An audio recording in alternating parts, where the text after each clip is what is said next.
So we've got a complaint that a beer walk-in is not working correctly. Look up in here. There's no ice formation. That's the information.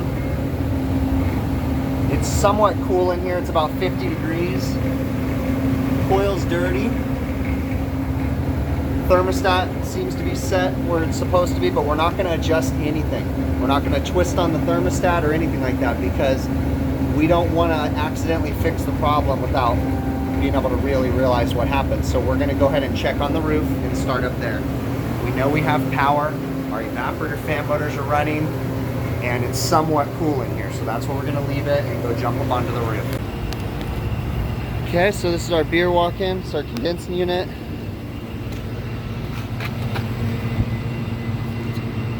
Interesting. Feels like the condenser fan motor is running.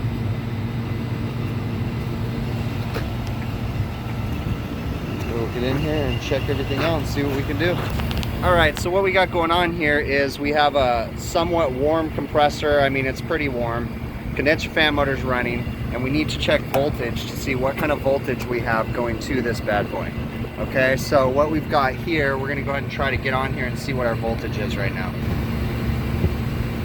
So we have 203 volts there,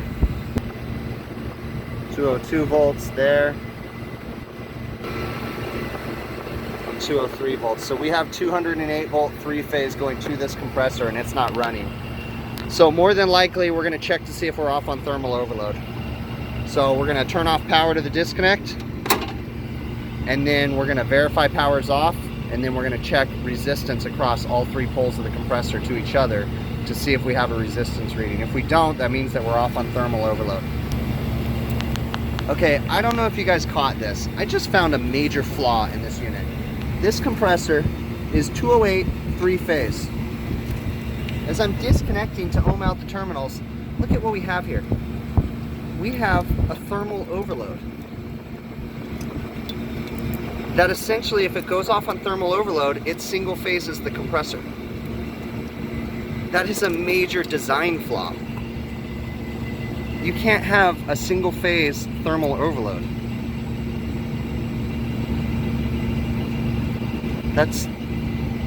I'm dumbfounded right now on a three-phase compressor. It's just, words don't even describe what the hell that's going on. And that's factory. Okay, so we're testing continuity now across these windings.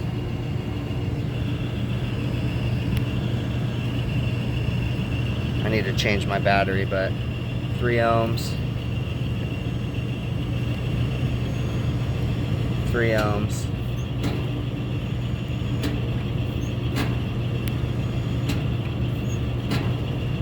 4 ohms. So we have continuity across all windings, and we have three-phase power going to the compressor. So we have a bad compressor. This is also the new condensing unit we installed not too long ago, and it's short cycling. So it sounds like the low pressure control's out of adjustment. Okay, so we confirmed again that we have three-phase power going there. We do. I went ahead and reversed the phases to try to rock the compressor to break it free. Nothing. And then I went ahead and knocked the compressor so I can hear the motor inside move around just to see if I could break anything free, and I can't. So this compressor is definitely bad. Whether or not the customer wants us to change this tonight, we'll find out right now, but it is what it is. This is an R22 system, so I don't know that they're going to want to put a compressor in this, but we will see. Alright, so what we did was temporarily, we just threw up a condensing unit right now. We came back, recovered the gas out of the old unit, threw up a condensing unit. We just used a lift. I have an equipment lift that can lift it all the way up on the top of the building. Lifted it up here and just set the condensing unit. We're still going to come back and change the evaporator coil because my TXV is actually going bad, and I'll show you guys down there right now, but that's actually what caused more than likely the compressor to fail. So if you see, we're going to be abandoning that line set, so we just hooked up temporarily to it. We're going to clean it up and it'll look like a good job, like normal. What we did was we actually marked, this is where my new line set's going to penetrate to go downstairs, so we'll do that when we come back to do the evap, and then we'll abandon this old line set and get rid of it completely. Okay, so see my TXV something wrong internally with it. I pulled the strainer, it's good.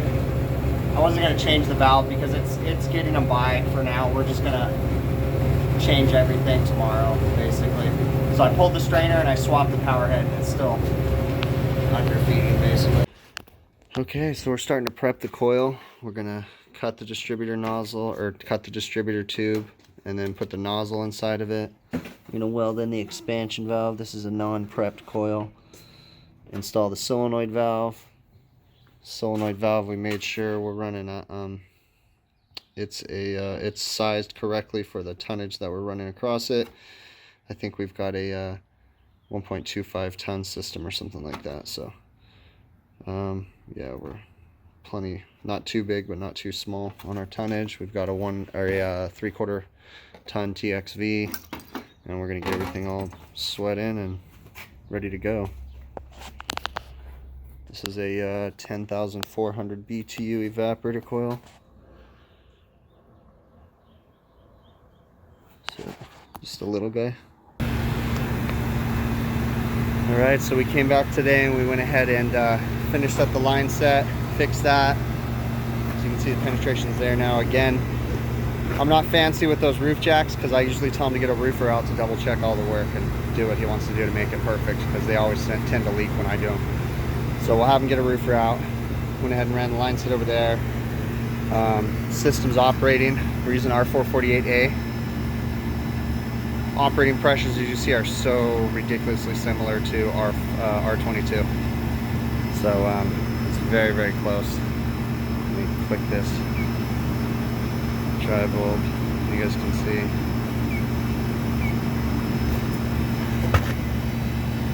So these pressures are so close to R22 now. So we've got a 75-degree ambient. We're running a clear sight glass. I've weighed in the winter charge.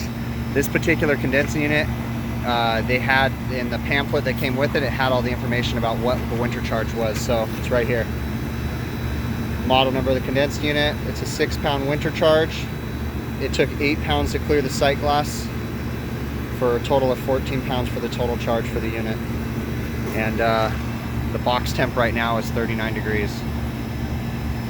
So it's still flooding a little bit because I just got the sensing bulb mounted. So we're not even going to adjust the superheat yet. We're going to come back probably in a day or so, let it run. But everything's looking good. And like I've said before, these Tecumseh condensing units are so nice. Just everything's in them.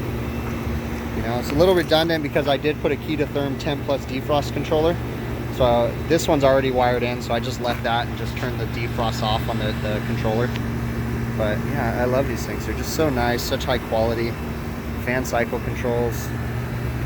And it's actually pretty much cheaper to buy this unit rather than buying an indoor unit with a doghouse and all these components and putting them on. This thing, it comes with everything, headmaster already on, you know, super nice. So yeah, that's it. We're just wrapping it up. I'll show you guys the coil right now. See, all closed up. These things are just so pretty looking. Super nice. And here's our coil. Nothing fancy. Still finishing up a few things. The drain is like a monstrosity. For whatever reason, there's a P-trap right here. But we can't take it off right now, so we're going to cap it. The reason why we can't take it off is because the walk-in freezer's on the other side. So in order to get rid of this trap right here, we'd have to undo the walk-in freezer drain. So when we change that coil, which will come soon, we'll fix all that. But we've got tape over the holes because we spray foamed. So we'll come back and pull the tape and then it'll be perfect. Obviously got a P-trap. Yeah, everything else, we just gotta pull the tape and that's pretty much it. Our temps are bitching. 36 degrees right now, set for 35. So we're good to go. We'll come back, like I said, in a couple days, in a day or so, and do a superheat check. Pretty sure we don't need to do anything, but we'll just check it. All right, so that was an interesting one. I'm still kind of tripped out about that external overload on that compressor. And I'm going to actually cut that compressor apart because I can't believe that they would put a single phase protector on there. It makes me wonder if there's some kind of a like 3-phase protection inside the compressor. I mean, I've never seen that before, but that's still tripping me out. So I'll try to film something when I cut that compressor open, because I did save the unit and I want to see what's going on with that. And also, as you guys saw, like, it was kind of weird that we had that 4 ohm reading, you know, and then the 2 3 ohm readings. So something was up inside there, but that just could have been why the compressor was bad. So anyways, that's it. So this was an interesting one because normally with this particular customer, they like to provide their own equipment, but this was an emergency situation. So they approved me to go ahead and put in my stuff. So I, you know, right quick, the next morning threw in that condensing unit and then came back. It was a couple days later, came back and put in that evaporator coil and everything was working good. Gone back, done the superheat check. Everything was good with that. No problems. Customer's happy. So put that one down as being done.